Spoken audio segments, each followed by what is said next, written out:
When the captain collapsed at 30,000 feet, panic filled the cabin. Then a 14-year-old girl in seat 9C stood up and screamed, "I can fly." Nobody believed her. They saw only a child. But her hidden skills would prove that courage has no age limit. Before you watch full story, comment below from which country are you watching. Don't forget to subscribe for more amazing stories.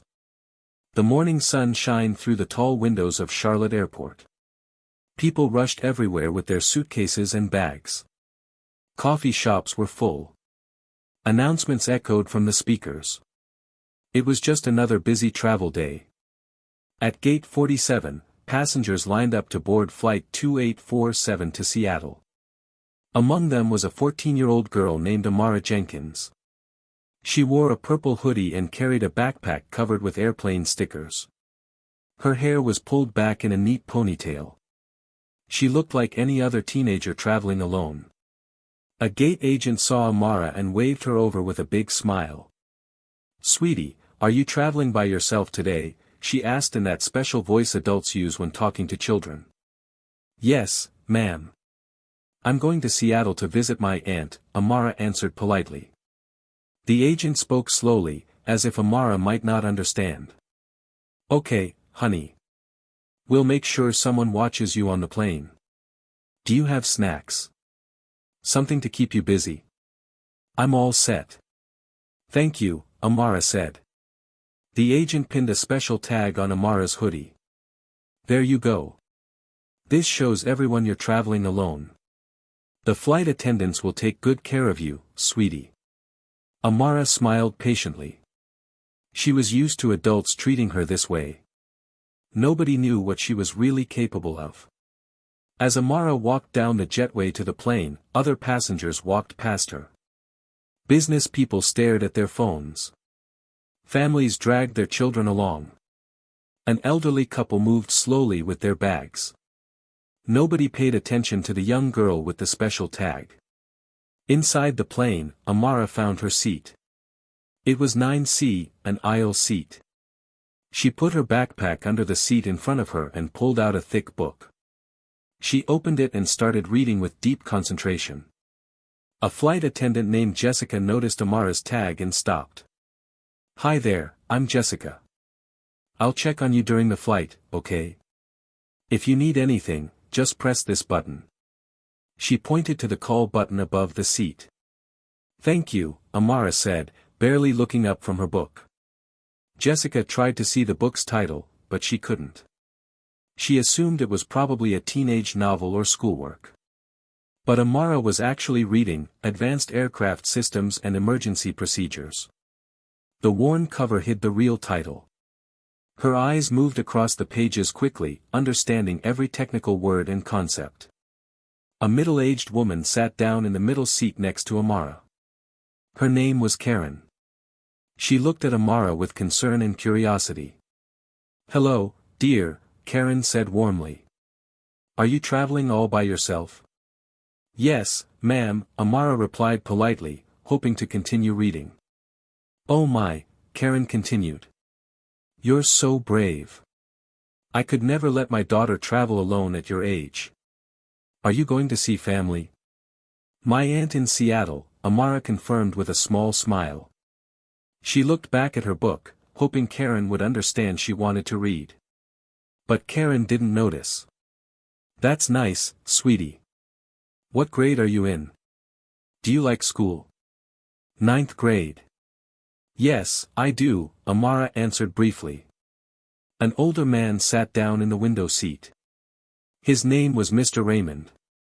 He was in his 70s, wearing a cardigan and reading glasses. He nodded kindly at Amara. She nodded back, grateful he didn't start asking questions. More passengers kept boarding. Overhead bins slammed shut. Babies cried. Flight attendants moved through the cabin, helping people find their seats. In the cockpit, Captain Michael Torres sat in the left seat. He was 52 years old and had been flying for 28 years. He was experienced and calm. Next to him sat First Officer David Chen, who was 34 years old. He was newer but very capable. The two pilots worked together smoothly, checking their instruments and talking to ground control. Atlantic 2847, you are cleared for pushback, said the voice in their headsets. Captain Torres confirmed, and the plane slowly moved backward from the gate. In the cabin, Jessica walked down the aisle one more time before takeoff. She stopped at row 9 again. Sweetie, you'll need to put that book away for takeoff, okay? You can read it once we're in the air. Amara nodded and put the book in the seat pocket. She pulled out her phone and put in her earbuds. To anyone watching, she looked like a normal teenager listening to music or watching videos. But Amara wasn't doing that at all. She had opened a flight simulator app on her phone. It wasn't a game. It was a serious training program. Her fingers moved across the screen with practiced skill.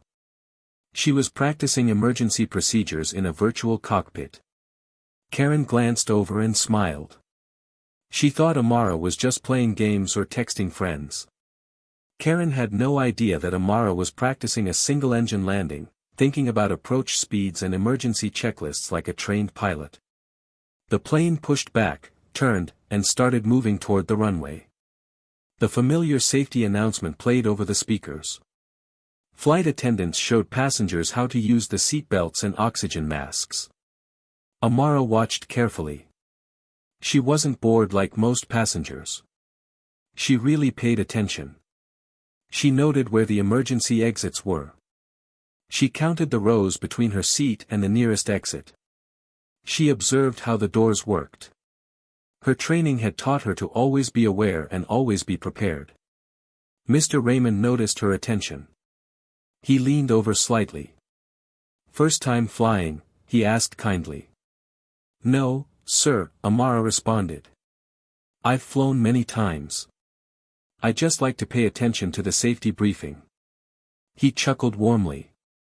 "Smart girl. Most people don't bother anymore. I'm Mr. Raymond, by the way." "Amara," she said, shaking his hand with a surprisingly firm grip. The engines roared as Captain Torres pushed the throttles forward. The huge plane sped down the runway. At exactly the right moment, Torres pulled back on the controls, and Flight 2847 lifted smoothly into the morning sky. Amara closed her eyes, but not because she was scared. She was feeling every movement of the aircraft. In her mind, she noted the climb rate, the engine sounds, the angle of the plane going up. In her imagination, she was in the cockpit with her hands on the controls. Her father had taught her everything. Captain James Jenkins, United States Air Force, retired. He had flown cargo planes and fighter jets. He had served in war zones and peace missions. From the time Amara could walk, he had shared his love of flying with her. She remembered being 6 years old, sitting on his lap in their home flight simulator. Her tiny hands held the controls while his larger hands guided hers. "Feel that, baby girl," he would say. "That's the plane telling you what it needs. You listen to it, and you'll always know what to do." By age 8, she could do basic flying maneuvers. By 10, she was practicing emergency procedures. By 12, she had spent hundreds of hours in advanced flight simulators under her father's careful teaching. He taught her not just how to fly, but how to handle every possible emergency. Engine failures. Hydraulic problems. Fire. Loss of cabin pressure. Bad weather. He made her practice scenarios over and over until her responses became automatic. "You're too young to fly real planes yet," he would tell her. "But you're not too young to know how. Knowledge doesn't have an age requirement, Amara. When the time comes, you'll be ready." 2 years ago, Captain Jenkins had died suddenly from a brain aneurysm. One moment he was laughing at dinner. The next moment he was gone. Amara's world fell apart. Her mother, overwhelmed with grief, didn't realize that Amara had continued her father's lessons on her own. She studied his manuals. She practiced on flight simulation programs. She watched hours and hours of training videos. Flying kept her connected to her father. Every procedure she learned was a way of honoring his memory. Nobody knew. Not her mother. Not her teachers. Not her friends. To them, she was just a smart girl who liked science and got good grades. The depth of her aviation knowledge remained her secret. The plane reached its cruising altitude of 30,000 feet. The seatbelt sign turned off with a ding. Passengers began moving around, getting comfortable, pulling out laptops and books. Jessica appeared with the beverage cart. "What would you like to drink, honey?" she asked Amara. "Apple juice, please," Amara said. Jessica handed her a small plastic cup with a napkin. Karen ordered coffee and immediately tried to talk to Amara again. "So, do you play any sports?" "My daughter is in soccer and volleyball. She's very athletic." "I'm not really into sports," Amara responded politely. "I like science and computers." "Oh, that's nice," Karen said in a tone that suggested she was trying to be encouraging. "You could be a teacher or maybe work in an office someday. It's good to have computer skills." Amara just nodded. She didn't bother explaining that her computer skills included programming complex flight simulations and understanding aircraft systems better than most adults. The flight continued peacefully. Passengers dozed, read, and worked. Outside the windows, the sky was brilliantly blue with white clouds far below. The steady hum of the engines provided a constant background sound. In the cockpit, Captain Torres and First Officer Chen maintained their routine. They had been flying together for 6 months and worked well as a team. Torres looked at weather reports for Seattle while Chen monitored the aircraft systems. "Looking good," Chen said, scanning his instruments. "All systems normal. We should arrive on time, maybe even a few minutes early." Torres nodded and reached for his coffee cup. But as he brought it to his lips, something changed in his face. He suddenly went very pale. The cup slipped from his fingers, splashing coffee across the control panel. "Mike?" Chen looked over, concerned. "You okay?" Torres opened his mouth to answer, but no words came out. His left hand went to his chest, clutching it. His breathing became fast and shallow. "Mike!" Chen's voice rose with alarm. He reached over and grabbed his captain's shoulder. Torres's eyes rolled back. His body slumped forward against his safety harness, unconscious. "Oh God," Chen whispered. His heart pounded. He pressed the call button for the flight attendants while trying to check Torres's pulse. His hands shook as panic threatened to take over. Chen was a good pilot, but he was newer and less experienced. The sudden loss of his captain at 30,000 feet with a plane full of passengers was his worst nightmare come true. The cockpit door opened. Jessica appeared, took one look at the unconscious captain, and her face went white. "What happened?" she gasped. "I don't know. He just collapsed. I think it's his heart. Get help. Get anyone with medical experience now." Chen's voice was tight as he fought to stay focused. He needed to fly the plane, but he also needed help with Torres. Jessica rushed back into the cabin. Her professional calm was cracking. "Is anyone here a doctor?" she called out loudly. "We have a medical emergency. We need a doctor." Passengers' heads snapped up. Worried whispers spread through the cabin. A woman in row 14 raised her hand. "I'm a nurse." She rushed forward and Jessica guided her into the cockpit. In the cockpit, the nurse, whose name was Linda Rodriguez, quickly checked Captain Torres. She felt his pulse, watched his breathing, looked at his color. "He's having a cardiac event," she said urgently. "Possibly a heart attack or stroke. I need to get him on the floor to perform CPR if needed." She looked at Chen with worried eyes. "Can you help me move him?" Chen was torn. He couldn't leave the controls. "I can't leave the pilot seat. Can you manage?" Linda and Jessica struggled to move Torres's unconscious body out of the captain's seat. It was difficult in the small cockpit space. They finally got him onto the floor behind the seats. Linda immediately began checking his vital signs more carefully. Chen was now alone in the captain's seat. His hands gripped the controls with white knuckles. Sweat formed on his forehead. He had flown this aircraft hundreds of times, but always with a captain beside him. Always with backup. Now he was alone. Responsible for 187 passengers and crew. With a medical emergency happening right behind him. He pressed the radio button. Seattle Center, Atlantic 2847. We have an emergency. Captain is incapacitated. Medical emergency. First Officer Chen now in command. Requesting priority handling and medical standing by in Seattle. The response came back immediately, calm and professional. Atlantic 2847, Roger. Understand Captain incapacitated. You have priority. Maintain current altitude. Medical will be standing by. Can you continue to Seattle or do you need to divert? Chen's mind raced. Seattle was still over an hour away.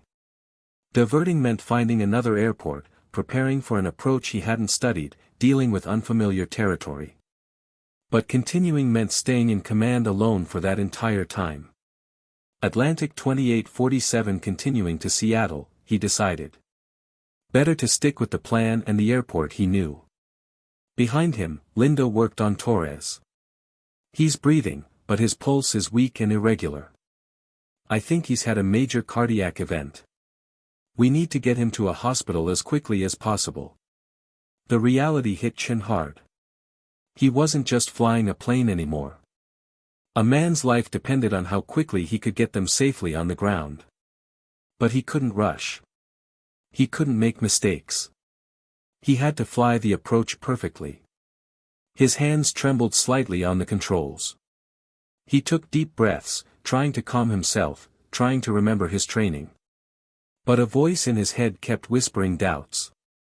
What if I mess up? What if I can't do this alone? What if something else goes wrong? Jessica came out of the cockpit, her face pale. She gathered the other flight attendants and explained the situation in hushed tones. Then she took a deep breath and picked up the PA microphone. Her voice came over the speakers, trying to sound calm but with an edge of barely controlled fear. Ladies and gentlemen, this is Jessica, your lead flight attendant. We're experiencing a medical emergency with one of our pilots. The first officer is fully capable of landing the aircraft safely. But we need to ask if there is anyone on board with flight experience. Anyone who has pilot training or experience flying aircraft. If so, please press your call button immediately. The cabin erupted. Passengers looked at each other with wide, frightened eyes. Worried conversations broke out. People craned their necks, looking around to see if anyone would respond. Oh my God, Karen said, her hand flying to her mouth. Oh my God, what's happening? Are we going to crash? Mr. Raymond put a steady hand on his armrest. Stay calm. The first officer can handle this. We'll be fine. But Amara was already moving. Her heart pounded, but not with fear. With purpose. Everything her father had taught her, every hour she had spent preparing, had led to this moment. She knew what she could do. She knew she could help. She stood up. Her small frame seemed almost fragile in the aisle. She took a deep breath. Then she screamed at the top of her lungs, her voice cutting through the chaos like a knife. I can fly. The cabin fell into shocked silence. Every head turned toward row 9. They saw a teenage black girl, barely 5 feet tall, wearing a purple hoodie and a tag that said, unaccompanied minor, standing in the aisle with her hand raised.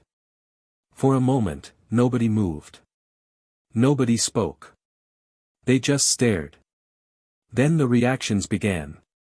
A man in row 7 laughed, a harsh, disbelieving sound. Are you kidding? This is not the time for games, kid.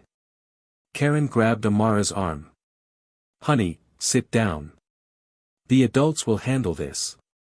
You're scared, but making jokes doesn't help. I'm not joking, Amara said firmly, pulling her arm free. Her voice was steady and mature, nothing like the quiet child she had been before. I have extensive flight training. I can help. Sweetie, this is serious, another passenger said, his tone dismissive. Real pilots are needed, not kids who've played flight simulator games. But Mr. Raymond was looking at Amara with new understanding. He had seen how she watched the safety briefing. He had seen the focus in her eyes. Let her speak, he said quietly but firmly. Jessica pushed through the aisle, her expression torn between hope and disbelief. She looked at this young girl, this child she had been calling sweetie and honey all morning, and tried to understand what she was hearing. You can fly? Jessica asked, her voice uncertain. Like actually fly, not just video games. Yes, Amara said, meeting her eyes with unwavering confidence. My father was Captain James Jenkins, United States Air Force. He trained me for years. I've logged over 600 hours on advanced flight simulators, including full cockpit procedures for commercial aircraft like this 737. I know emergency protocols. I know aircraft systems. And I know I can help your first officer. The cabin erupted again. Some passengers scoffed. Others looked frightened that this might actually be their best option. A few looked at Amara with dawning respect. This is insane, a businessman shouted. We're supposed to trust our lives to a kid? What kind of airline is this? She's just a child, another woman cried. How can she possibly know what she's talking about? But Jessica was looking into Amara's eyes. She saw something there she hadn't noticed before. Competence. Knowledge. Confidence. She made a split-second decision. Come with me, she said. Amara followed Jessica toward the cockpit. As they passed rows of seats, passengers reached out. Some tried to stop them. Others wanted reassurance. You can't be serious. This is crazy. What are her qualifications? The questions and protests followed them forward. They reached the cockpit. Chen looked up as they entered, his face showing the strain of managing everything alone. He saw Jessica and a teenage girl. Confusion flashed across his face. This is Amara, Jessica said quickly. She says she can help. She says she knows how to fly. Chen's first reaction was disbelief. What? No, I don't have time for this. I need someone with actual flight experience, not, he stopped himself, but the implication hung in the air. Amara stepped forward. Her voice was calm and professional. First Officer Chen, my name is Amara Jenkins, daughter of Captain James Jenkins, United States Air Force, retired. I have over 600 hours on commercial flight simulators, including full procedure training on 737 platforms. I can read instruments. I understand flight systems. And I know emergency protocols. I'm not offering to fly the aircraft. I'm offering to be your co-pilot, to handle secondary tasks so you can focus on flying. Let me help you. Chen stared at her. His mind was reeling. Every instinct said this was crazy. She was a child. But his hands were shaking. He was overwhelmed. And he desperately needed help. You know what these instruments mean? He asked, gesturing at the panel. Airspeed indicator, attitude indicator, altimeter, vertical speed indicator, heading indicator, turn coordinator, Amara said quickly, pointing to each one in sequence. You're at 30,000 feet. Airspeed 485 knots. Heading 285 degrees. You're on autopilot currently, which is good. Engine parameters are normal. Fuel is approximately 60%. Chen's mouth fell open. She was right about everything. You see that switch? Amara pointed. That's your hydraulic system selector. That panel shows electrical systems. If you need me to adjust radio frequencies or read back checklists, I can do that. If you need someone to monitor instruments while you handle the approach, I can do that. Please let me help. Linda, still working on Torres on the floor, looked up. First officer, you need help. Take it where you can get it. Chen made his decision. Sit down, he told Amara, gesturing to a small jump seat behind him. You're not touching controls, but you can be my extra eyes and ears. Jessica, get back to the cabin and keep everyone calm. Amara sat down. Her eyes scanned the instruments with practiced efficiency. She knew this cockpit. Not this exact aircraft, but this type. She had studied it, simulated it, prepared for it. Talk me through what's happening, she said to Chen, her voice professional. Captain collapsed about 10 minutes ago. Possible heart attack or stroke. I'm maintaining current altitude, continuing to Seattle. I've declared an emergency, but his voice cracked slightly. I'm not sure I can do this alone. I've never landed without a captain before. You can do this, Amara said firmly. You're trained for it. You know every procedure. I'm here to back you up.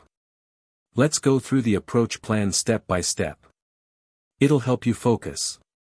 Chen looked at this 14-year-old girl and saw, incredibly, a calm center in the storm. He took a deep breath and nodded. Okay. Okay. Seattle approach will be coming from the east. They'll likely vector us for a straight-in to runway 16 right. Good, Amara said. Weather conditions? Chen checked. Clear. Winds from the northwest at 12 knots. Good conditions. Excellent. Before you start descent, we'll run the approach checklist together. I'll read, you verify. We'll do it slowly and carefully. No rush. We have time. Back in the cabin, chaos continued. Jessica and the other flight attendants tried to maintain calm, but passengers were frightened and argumentative. How can you let a child in the cockpit? One man demanded. Who is she? What are her credentials? Another asked. Karen was in tears. We're all going to die because some girl thinks she knows how to fly from video games. But Mr. Raymond stood up. His voice carried authority. Everyone, please. That young lady demonstrated more knowledge in 30 seconds than most of us have about flying. She's not flying the plane. She's assisting a qualified pilot. Let them do their job. In the cockpit, Chen and Amara worked through preparations. She read checklists while he executed them.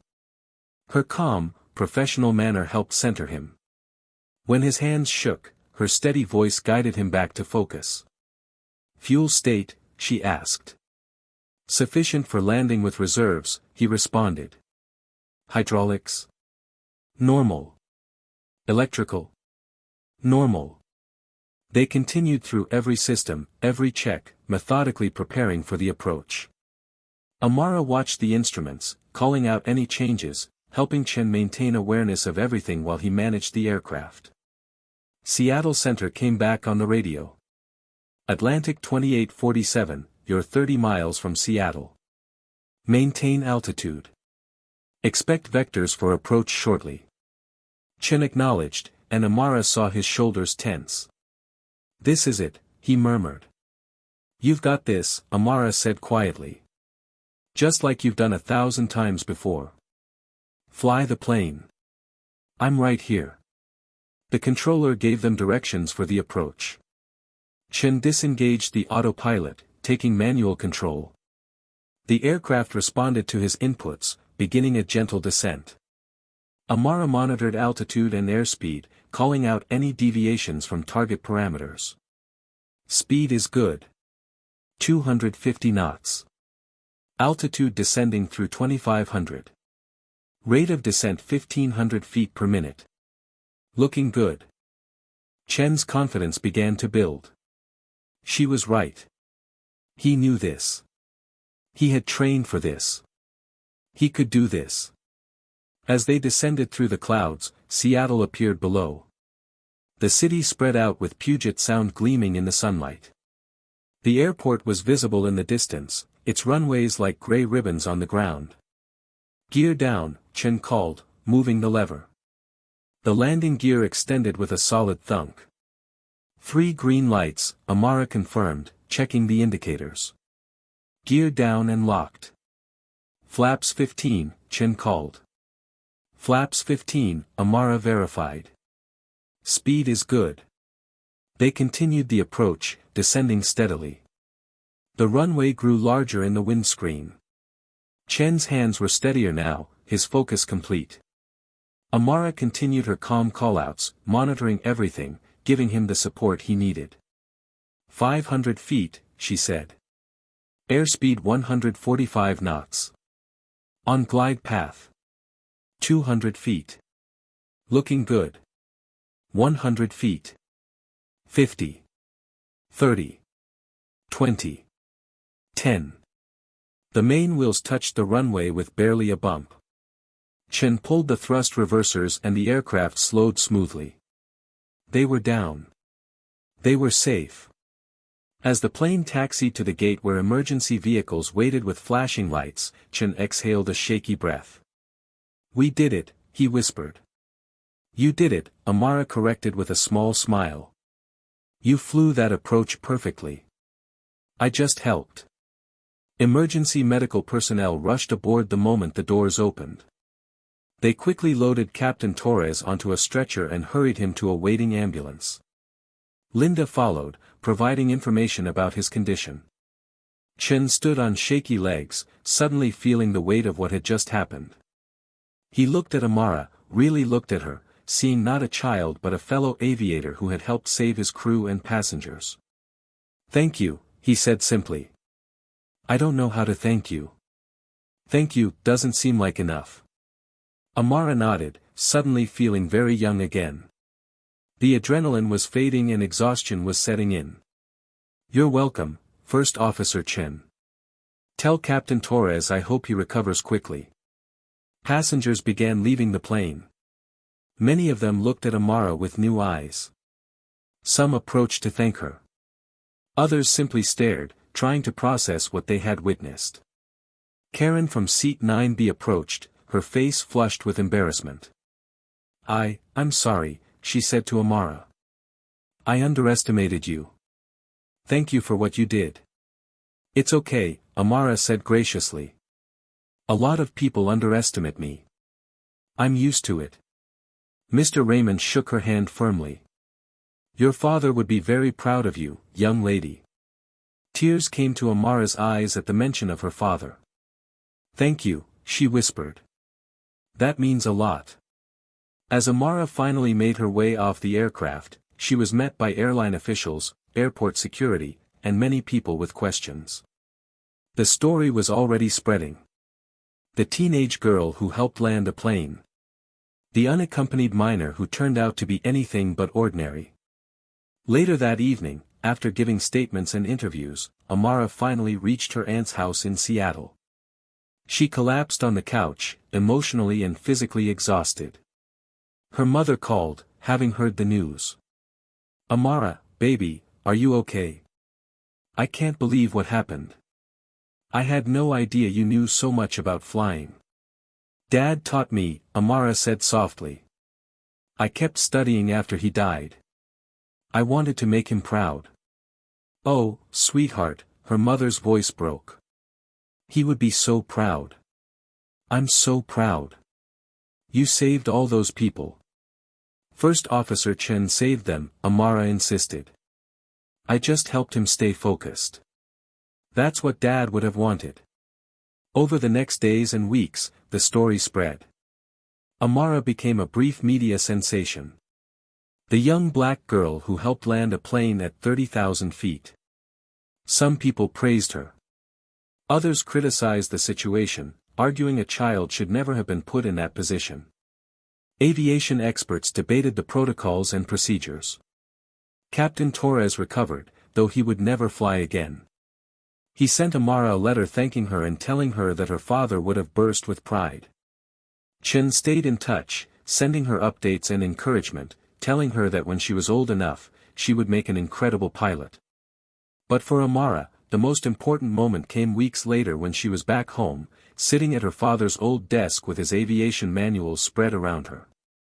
She was studying for her private pilot's license, which she would be eligible for in a few years. She traced her fingers over his handwriting in the margins of his books, his notes and annotations. "I did it, Dad," she whispered to the empty room. "I listened to the plane just like you taught me. I stayed calm. I used what you gave me. And it mattered. It really mattered." Outside, the sun set, painting the sky in shades of gold and orange. Somewhere above, aircraft traced white lines across the sky, carrying people to their destinations. Pilots at the controls, fulfilling the ancient human dream of flight. And in that room, a young black girl who the world had underestimated continued to study, continued to prepare, continued to honor her father's legacy. She had learned that day at 30,000 feet that expertise has nothing to do with age or appearance.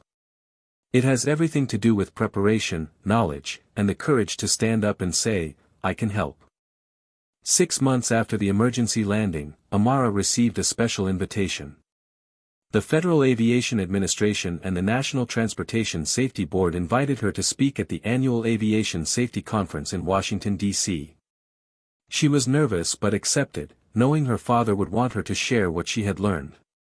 Standing on that stage in front of hundreds of pilots, aviation officials, and industry leaders, Amara told her story.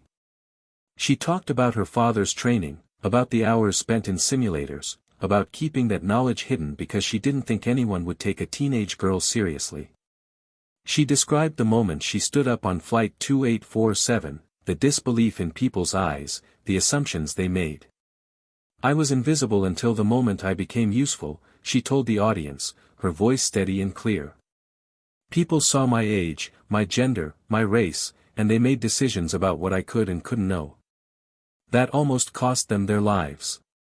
If First Officer Chen hadn't been willing to look past what he expected to see, if he hadn't been desperate enough to accept help from an unexpected source, the outcome might have been very different. The audience was silent, absorbing her words. She continued. "My father used to tell me that the sky doesn't care who you are. It doesn't care about your background, your appearance, or anyone's expectations. The sky only cares about one thing: do you have the knowledge and skill to be there? That's the standard we should all hold ourselves to. Not assumptions. Not stereotypes. Just capability." After her speech, dozens of people approached her. Airline captains shook her hand with respect. Young aspiring pilots, especially young women and girls of color, thanked her for showing them what was possible. Aviation school directors offered her scholarships for when she was ready to pursue her commercial pilot's license. But the most meaningful moment came when an older man approached. He introduced himself as Captain Richard Whitmore. "My daughter Karen was in seat 9B on your flight," he said, his eyes misty. "She called me that night crying, telling me how wrong she had been about you. She said you taught her something important about judging people. She wanted me to thank you, not just for helping save the plane, but for teaching her a lesson she should have learned long ago." Amara smiled gently. "Please tell her thank you for being willing to learn. That's what matters most." Captain Whitmore nodded, then added, "I'm on the board of the Women in Aviation Scholarship Committee. We'd like to offer you a full scholarship for flight training when you turn 16.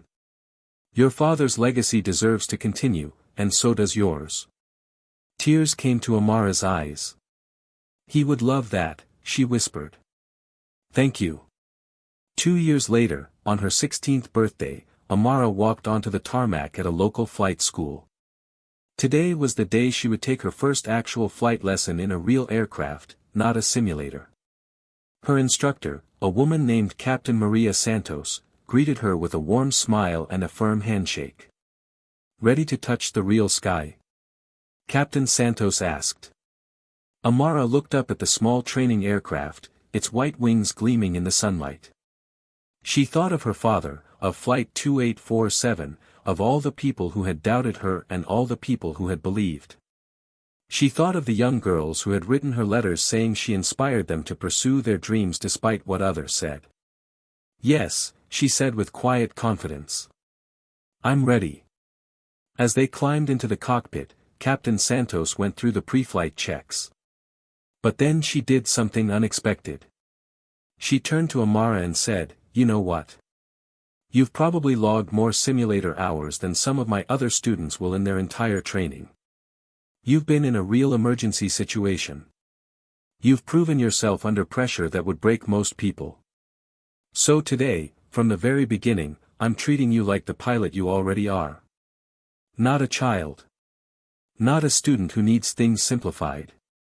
A fellow aviator. Deal?" Amara's smile could light up the sky. "Deal." They taxied to the runway. As the little plane accelerated down the pavement, Amara felt her father's presence as clearly as if he were sitting beside her. She could almost hear his voice. "Feel that, baby girl. That's the plane telling you what it needs." The aircraft lifted off. For the first time in her life, Amara was truly flying. Not in a simulator. Not as an emergency assistant. But as a pilot. Hands on the controls. Commanding her craft through the air with the skill and confidence her father had given her. Below, the world spread out. Roads like ribbons. Houses like toys. People going about their lives, unaware that above them, a young black girl who had once been invisible was soaring through the clouds, writing her own story across the sky. She banked the aircraft gently, feeling the responsive controls, the power of flight at her fingertips. This was who she was. This was who she had always been. It just took 30,000 feet and a moment of crisis for the world to see it. But now they knew. And more importantly, she knew. She knew that her voice had power. Her knowledge had value. And her dreams had wings. As she leveled out at altitude, the sun breaking through the clouds in golden rays, Amara Jenkins smiled and whispered into the wind. "Thanks, Dad. I'm flying now. Really flying. And I'm never coming down." The sky welcomed her home. Amara's story reminds us that extraordinary people often come in unexpected packages. Knowledge has no age limit. Courage means standing up even when others doubt you. And sometimes, the person who looks least likely to help is exactly the person you need. The girl in seat 9C proved that preparation, knowledge, and courage can overcome any stereotype. She honored her father's legacy and showed the world what she was capable of. The sky doesn't judge. It only asks, do you have the skill to be here? Amara Jenkins answered that question at 30,000 feet. And she continues to answer it every day.